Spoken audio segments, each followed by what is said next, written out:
안녕하세요. 한국미술심리상담사 사회적협동조합의 권려원입니다. 저는 여성 상담사들로 이루어진 사회적협동조합을 설립하고 지속해오고 있는 대한민국 여성 1호입니다. 저희 사협은 2015년에 설립되어서 현재에 이르고 있는데요. 8명의 조합원과 300여 명의 상담사들이 함께 모여 활동하고 있습니다. 주요 사업은 사회적 취약계층들을 위한 심리상담과 초중고 학생들을 대상으로 하는 심리상담 프로그램을 개발하고 실행하고 있고요. 그 다음에 상담사 양성과 함께 여성들이 취업하실 수 있게 일자리 창출도 함께 병행하고 있습니다. 최근에는 기후환경과 제로웨이스트 관련해서 프로그램들을 개발하고 실행하고 있고요. 그리고 관련된 친환경 제품들을 판매하는 제로웨이스트 샵도 함께 운영하고 있습니다. 저는 대학을 졸업하고 나서 패션 디자이너로 한 10여 년 정도 종사했었는데요. 둘째 아이를 출산하면서 권고 사직을 당하게 됐어요. 당시 사회로부터 거부당했다는 그런 패배감과 좌절감 때문에 심하게 마음고생을 했었는데요.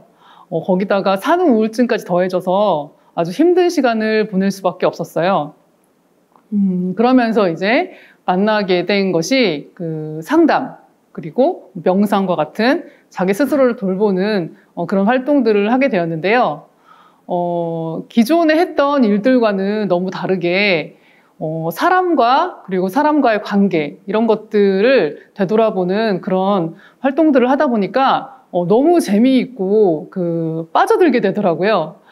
그러면서 자연스럽게 배우게 되었고, 그리고 상담사로서 제2의 직업을 갖게 되는 계기를 갖게 되었습니다. 그런데 상담사라는 직업이 그렇게 쉽지만은 않더라고요.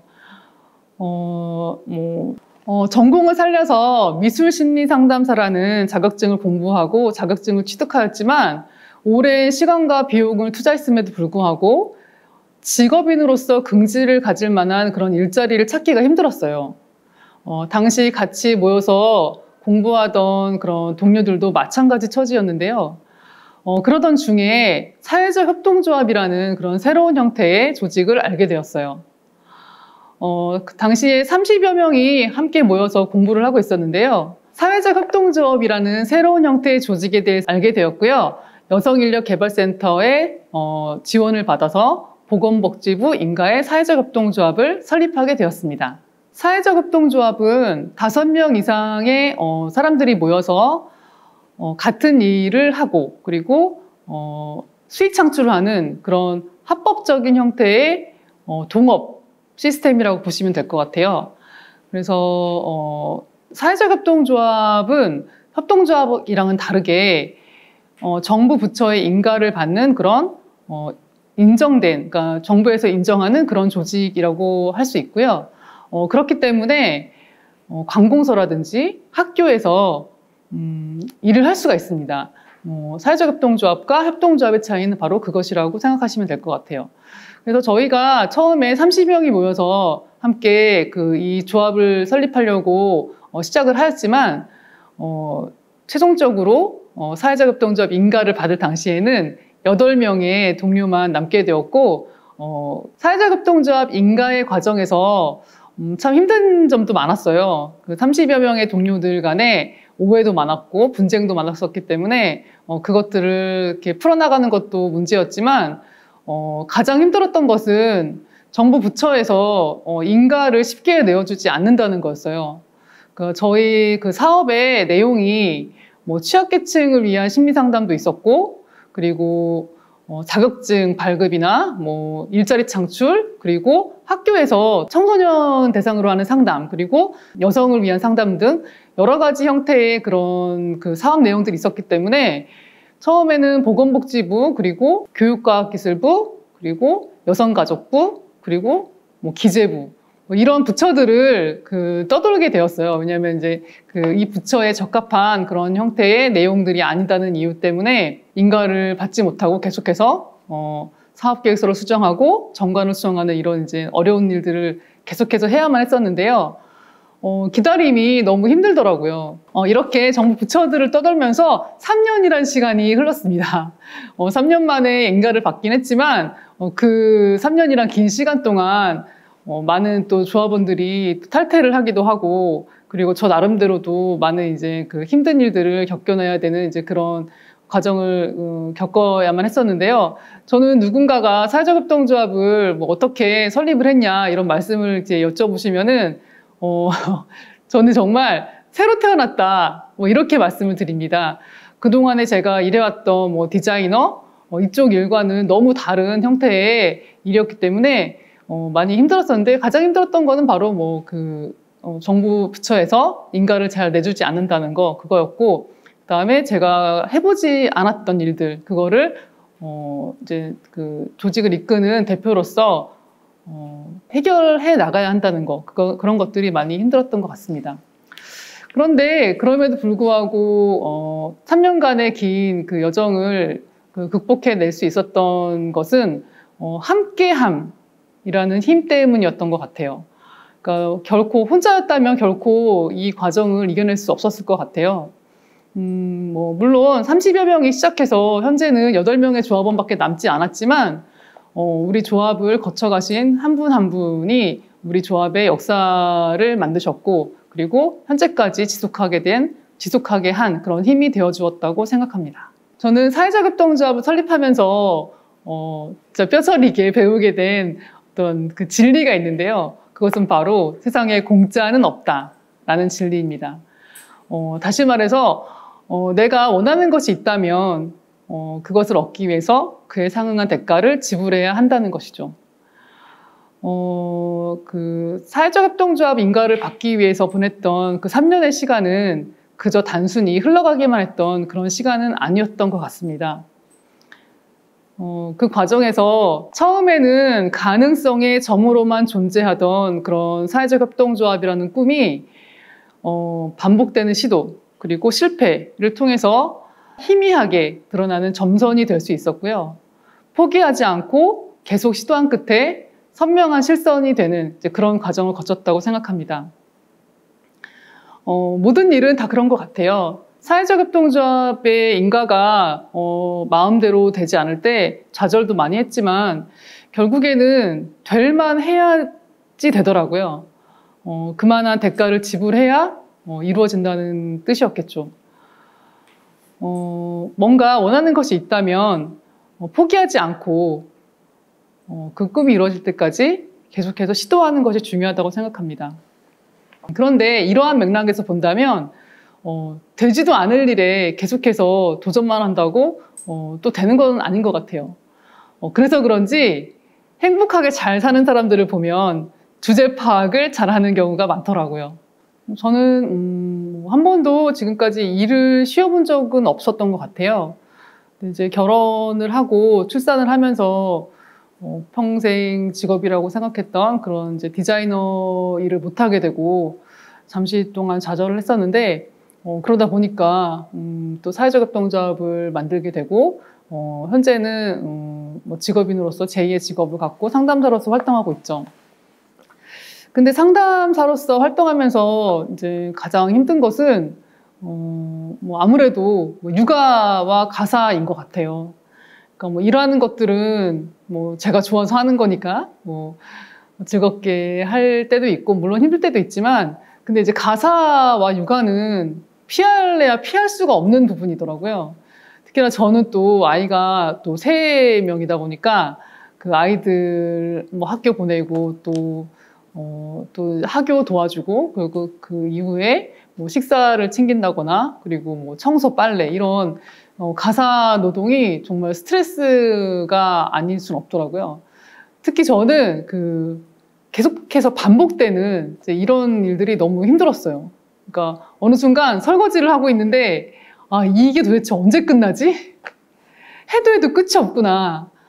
청소도 하면 또 해야 되고 또 해야 되고 똑같은 일을 계속해서 반복하는 이게 정말 벗어날 수 없는 어떤 무슨 억압회기? 뭐 진짜 무슨 굴레? 이런 도저히 뭐 거기서 빠져나올 수 없는 이제 이런 답답함? 이렇게 휩싸이게 되더라고요. 그렇다고 또 안 할 수도 없고, 이 부분이 없이는 또 가정생활을 할 수가 없으니까. 그때마다, 아예 그냥 그 생각을 머릿속을 비워버린다거나, 뭐 이런 식으로 해서 좀 넘기고 했었는데요. 그런데 생각해보면, 이런 기본적인 일들 있잖아요. 뭐 엄마로서, 아내로서, 주부로서, 이런 기본적인 일들이 제대로 돌아가지 않으면, 밖에서 직업인으로서 제대로 활동하기도 어려운 것 같아요. 그래서 저도 상담을 하다 보니까 여성분들도 많이 만나게 되는데, 그런 이제 내가 쓸모없다? 주부로서 일하는 게 그동안에 결혼 전에는 활발하게 활동을 했었지만 결혼과 동시에 뭐 집에서 아이만 보고 뭐 이렇게 가사 노동만 하고 뭐 이렇다하게 인정받지 못하는, 사회적으로 인정받지 못하는 이런 삶에 대해서 되게 지루해하고 힘들어 하시는 경우가 되게 종종 있으시더라고요. 그런데 이런 가사 노동이나 육아 이런 것들이 싫어서 이거에서 탈피하고 싶어서 직업을 갖는다? 이거는 조금 잘못된 발상이 될 수도 있을 것 같아요. 여성으로서 직업을 갖는다 할지라도 주부로서, 엄마로서 기본적으로 해야 될 일들, 뭐 쉽게 말하면 가사 노동과 육아죠. 이 부분은 반드시 잘 해내셔야 된다고 생각합니다.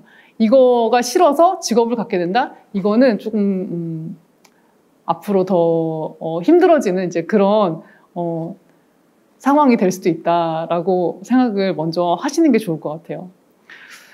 저에게 사람들이 물어요. 뭐 일도 하고, 그리고 공부도 하고, 그리고 아이 셋이나 키우면서 이렇게 어떻게 사회활동을 할 수 있냐 이제 여쭤보시는 분이 종종 있으신데, 저는 그렇게 말씀드려요. 포기하는 게 답이다. 모든 걸 다 완벽하게 할 수는 없는 것 같아요. 시간은 한정되어져 있고, 그리고 내가 할 수 있는 일도 한정되어 있는데, 뭐 잠을 안 자고, 뭐 안 먹고, 뭐 이렇게 살 수는 없거든요. 그러다 보면 이제 삶의 질이 너무 떨어지다 보니까 모든 일이 다 잘 굴러가지 않고, 그리고 만족도도 많이 떨어지더라고요. 너무 잘하려고 하지 말고, 완벽을 추구하기보다는 차라리 그냥 안 되는 거는 그냥 안 되는 걸로 포기하는 쪽을 선택하는 게 더 현명한 삶의 방식인 것 같습니다. 저는 상담사가 되어서 정말 많은 상담사들을 만났어요. 사회적 협동조합을 하다 보니까 상담사들이 모여서 그 조직을 이루고 있잖아요. 그러다 보니까 상담사들을 정말 많이 만나게 되고, 그분들이 이제 어떤 생각을 가지고 어떤 마음 자세로 상담을 하시는지 이런 것들에 대해서 분석을 하게 되더라고요. 근데 상담사가 되시는 분들은 보통 상담의 중요성을 아시기 때문에 상담사가 되시는 거거든요. 상담이 중요하다는 거는 내가 상담을 필요로 한다. 뭐 이렇게도 바꿔 말할 수 있을 것 같아요. 그러다 보니까 상담사가 되시는 분들은 자신의 문제에 대해서 많이 고민을 하시고, 그리고 그거를 해결하고자 상담 교육 과정을 이제 활용하는 경우가 많으신 것 같아요. 저 또한 권고사직 이후에 패배감, 그리고 좌절감에 휩싸였을 때, 그리고 산후 우울증까지 있을 때 상담이 필요했던 상황이었고, 그 과정을 이제 그 어려움을 극복하면서 상담사가 된 케이스이거든요. 그런데 상담사로서 다른 사람의 문제에 대해서 이야기를 나누고 그거를 해결하는 데 도움을 주시려면은 내 안에 있는 문제들이 어느 정도는 해결이 되어야 하거든요. 왜냐하면 내가 가지고 있는 문제들이 아직 해결되지 않은 상태에서 내담자를 만났을 때 나의 문제와 그의 문제가 같이 혼합되어서 나도 그전에는 알 수 없었던 어떤 다른 문제들로 다시 문제가 다시 발생할 수 있고, 그리고 상담을 마치고 집에 갔는데 그날 밤에 잠을 이룰 수 없는 거죠. 왜냐하면은 내 문제가 상담을 통해서, 내담자의 문제를 통해서 다른 형태로 드러나기도 하거든요. 그렇기 때문에 상담사는 내 문제를 해결하는 그런 과정에 매우 집중을 하셔야 되는데요. 저 또한 그러기 위해서 많은 공부를 했었거든요. 뭐 상담사 자격증을 취득한 이후에도 또 이제 상담에 관련된 석사 과정을 또 이제 공부했었고, 그러다 보니 이제 철학을 하게 됐고, 그러니까 철학 박사 과정까지 이제 마치게 되었습니다. 저에게 상담은 좀 특별한 의미가 있습니다. 보통은 상담사라는 직업이 어떤 문제를 가진 사람의 그 문제를 해결해드리고, 그리고 다른 방향을 바라볼 수 있게 도와드리는 이제 이런 작업이라고 그렇게 보시겠지만, 저는 조금 다릅니다. 저에게 상담은 인간 탐구, 존재 탐구, 이런 의미가 있습니다. 저는 어렸을 때부터 나는 누구인가? 그리고 이 세계는 무엇인가? 그리고 우리는 왜 사는가? 이런 철학적인 질문들을 많이 하고 살았던 것 같아요. 그러다 보니까 늘 이제 이 문제를 해결하기 위해서 좀 엉뚱한 그런 생각도 많이 하게 되고 그런 행동들도 많이 했던 것 같은데, 이제 와서 보니 상담이라는 직업이 그런 존재에 관한 그런 질문들을 해결할 수 있는 참 좋은 도구더라고요.